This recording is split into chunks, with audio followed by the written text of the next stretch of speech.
はい、こんにちは、やすさんです。こちらの動画では、リップルの最新情報や SEC 関連の情報をですね、まとめて共有の方をしていきたいと思います。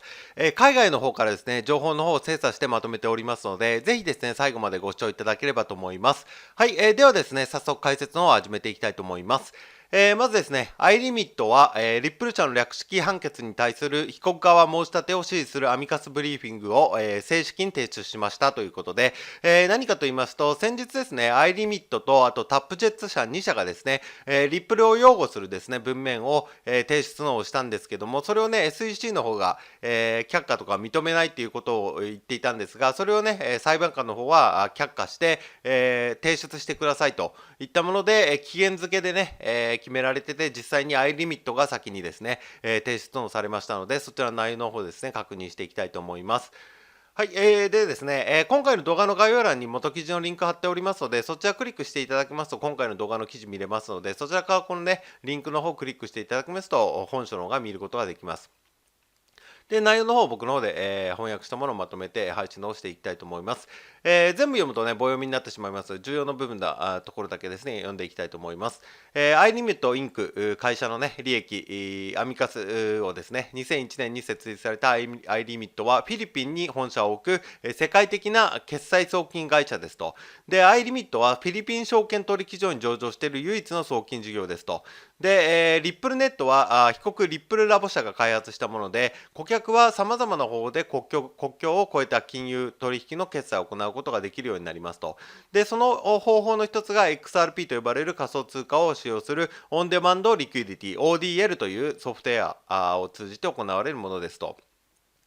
で、XRP は XRP レジャーというオープンソース技術、リップル社の保有ではない、上で動作してて、で、国際取引をほぼ瞬時に安全に記録することができますと。で、暗号通貨を所有または使用している人口の割合で、フィリピンは世界各国の中で10位にランクインしていますと。言ってます。で、iLimit のようなフィリピン中央銀行許可のですね、認可の送金及び仮想資産サービスプロバイダー企業は、その送金パートナーの大部分がデジタル資産を使用しており、実際にデジタル通貨による支払いと受け取りを好むことから、暗号通貨と暗号規制に強い関心を持っていますと。で、ODL の主要顧客である、iLimit 社はね、XRP と XRP レジャーに依存しているため、本訴訟の結果に関心を持ってますと。で、iLimit はこれらの技術に関す、ついて深い知識を有しており、米国証券取引委員会 SEC の主張に対する裁判所のね、評価を助けることになるでしょうということですね。で、まず背景として SEC は XRP は投資契約である XRP を購入する主な理由は投資としての投機であることから、リップル社が1933年証券法に違反したと主張していますと。で、iLimit はこれは虚偽であると考えていますと。で、iLimit、そして日常的に国境を越えた資金移動のために XRP を使用している無数の類似企業がその象徴ですと。で、iLimit は XRP を投機するために使用しているわけではありませんし、XRP を時間の経過とともに固有の価値が増加することが期待されている投資であるとは考えていませんと。で、確かに iLimit のような企業は暗号通貨市場やその潜在的な変動について広く認識していますと。で、しかしこれらの変動はそれが何であれ、iLimit が XRP を利用する理由ではなくて、ましてや主要な理由でもないと。で、iLimit はリップル社の ODL というソフトウェアの製品を使っているのだと。で、ODL を通じて企業は現地の紙幣をですね、XRP に交換して、XRP を特定の法域に送金して、その後現地の紙幣に戻すことができますと。で、iLimit の場合は取引所を通じてリアルタイムで現地通貨、フィリピンペソに自動変換されるため、投機的な側面を排除してですね、利用することができますと。だから一瞬にしてね、交換することができると。で、ODL は iLimit とその送金パートナーにとって多くの利点がある。で、例えば ODL はクロスボーダー取引を XRP レジャーに記録することによってほぼ瞬時に決済しますと。で、また ODL は非常に安全であり、iLimit やそのユーザーのように国境を越えて通貨を送る事業者に保証を提供しますと。で、ODL は従来の紙幣と暗号通貨の間を非常に効率的に行き来することができますと。で、iLimit のような事業体が日常的に XRP を使用している方法は SEC の理論を根底から覆すものですと。で、iLimit はリップル社の略式判決に対する申し立てを認め、規制、権限のですね、範囲を拡大しようとする SEC の試みを終わらせるよう裁判所に、喜んで、謹んで、要請しますと。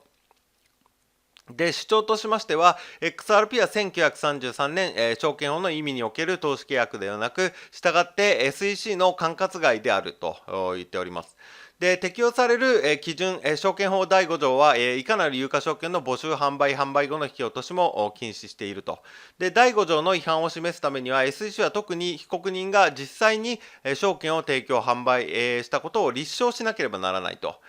で、そのハウェイテストに関しては、まず3つあると。他人の本質的な努力から利益を得ることを期待。共通の事業への資金投入があったかどうか。プロモーターの努力のみから利益を期待するよう導かれたって、この場合を満たさなきゃいけないと。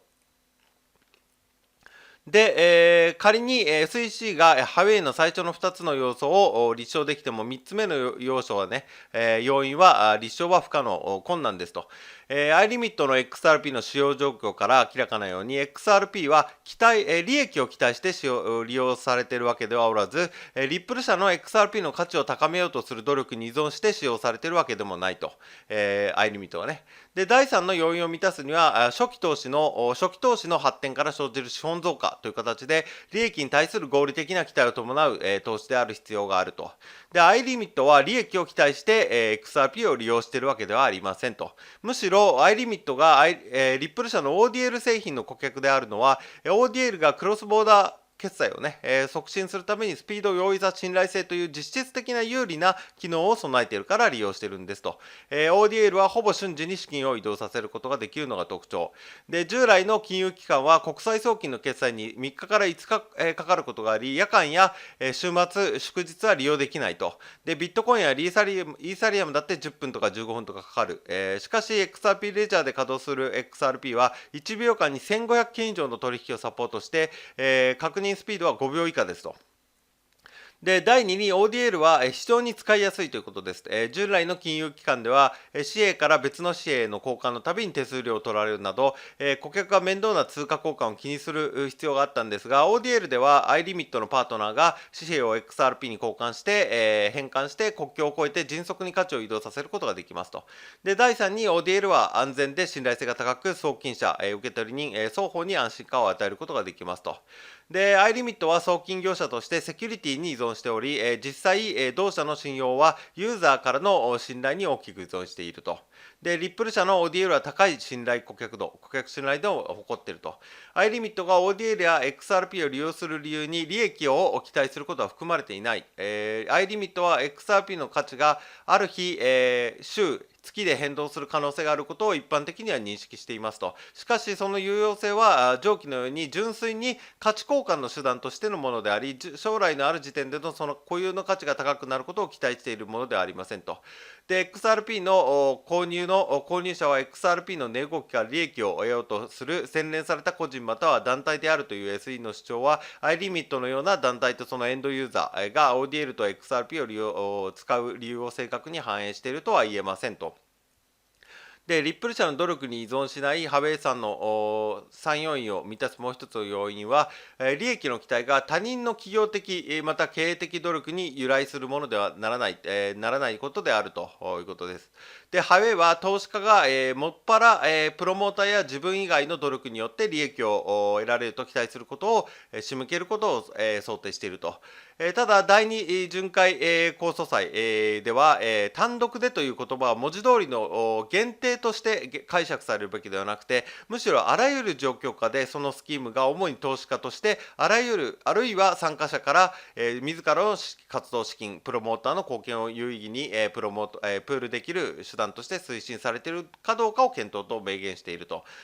だから、単独ではなくてね、iLimit 社とかね、いろんな会社がありますので、iLimit っていうのは XRP の価値を高めるためのリップル社の努力と称するものに依存していませんと。で、XRP の価値は iLimit のような企業にはほとんど関係ないと。だからそういった企業は他にもあるんではないかと。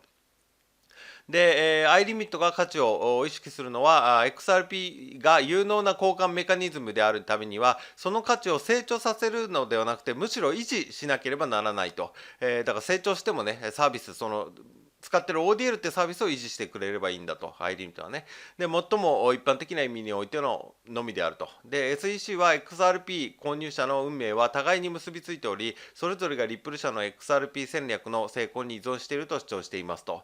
で、XRP の価値が上昇すれば、XRP の保有者が経済的に利益を得ることは明らかなんですが、それはあらゆる価値交換の手段に当てはまるでしょうと。XRP に限ったものではないでしょうと。で、XRP は投資ではなくて、価値交換の手段として最もよく理解されています。なので、証券法の下で、投資として規制されるべきではないと。で、SEC は ODL の重要性を劇的に最小化し、過小評価していますと。ODL の顧客は SEC にとって重要ではないようですと。で、さらに、発売以来 ODL はほとんど普及してない。その利用は隆起的、または市場主導型ではなくて、リップル社が補助していると、SEC は主張していますと。で、さらに、リップル社が本質的に ODL を使用する団体にお金を払っているとまで言っていると。で、ODL の採用を促進するために、リップル社は製品をサポートした送金、事業者と特定のマーケットメーカーに、両方に XRP を支払い、その努力に報いましたと過去述べていますと。で、SEC の主張は ODL が投資としての XRP の本質とは無関係であるということですと。で、どちらかというと SEC はリップル社の ODL 製品は実際にはほとんど使用されていないのにもかかわらず、規制当局の注意をそらすための赤信号であると主張しているのですと。これは全く正確ではありませんと。上記で説明したように iLimit は世界最大の暗号通貨の国内市場の一つにおいて ODL の重要な顧客ですと。普遍的なデジタル通貨としての XRP の人気は、現実化しただけではなくて目を見張るほどの成功を収めました。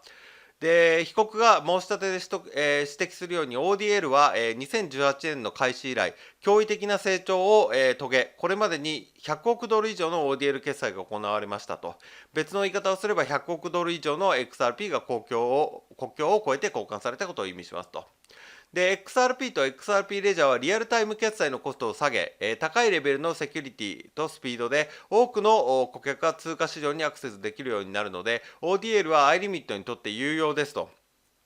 で、iLimit は年間ベースで数億米ドルに相当する送金取引の処理をと支払いに XRP を利用していますと。で、リップル社はiLimit に ODL や XRP を使用させるためにお金を支払ってはいませんと。簡単に言えば SEC の主張は ODL の使用の範囲と機能を誤解しており、それによって XRP の目的も誤解していますと。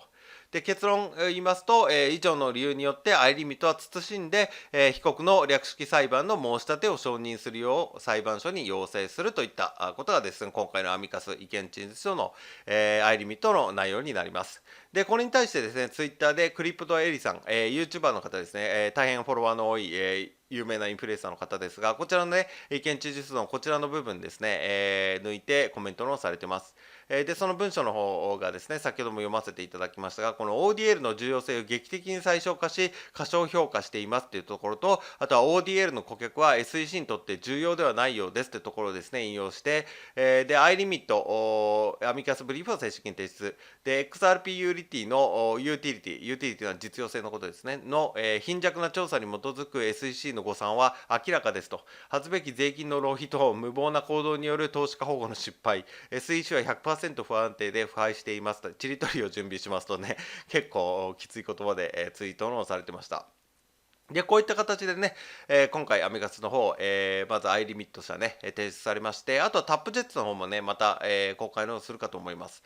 そうしましたらまた僕の方でね、まとめていきたいと思います。あとね、3社ぐらいはまだアビガスね、提出する予定のところもあるようです。またね、それまとめていきたいと思います。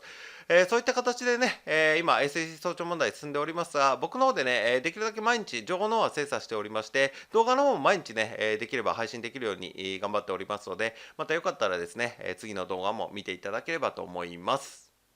はい、ここからはですね、宣伝になってしまいますが、限定公開安産流ハイブリッド資産運用ということで、今仮想通貨で2万円の元手に10ヶ月で500倍の1000万円突破、現在専門知識経験不要の不労所得スターシステムを開発して、月利20%以上で資産爆増中、0から30万円稼ぐ秘密の裏技、爆発的に増やす自動売買システム、500倍に資産を増やすとメソッドですね。こちら僕の公式 LINE の方に登録してくださった方に、漏れなく全て無料でプレゼントしております。動画のね、概要欄、コメント欄にも LINE の登録リンク追加しておりますし、あとはね、元記事の一番下スクロールしていただいて、プレゼントの受け取りですね、クリックしていただけますと、LINE の友達追加の画面に入りますので、そちらからね、登録してくださった方に全てね、漏れなく無料でプレゼントしておりますので、よかったらこの機会にね、お友達追加していただければと思います。あとはね、今回の動画の内容でね、ちょっとわからないところがあったとか、もうちょっと詳しく聞きたいとか、あとはね、仮想通貨全般の質問も受け付けておりますので、何か気になることとかね、聞きたいことございましたら、LINE の方からお問い合わせいただければ、僕の方からですね、すぐ返答の方させていただきますので、よろしかったら、友達追加の方よろしくお願いいたします。はい、では長い間ご視聴いただきありがとうございました。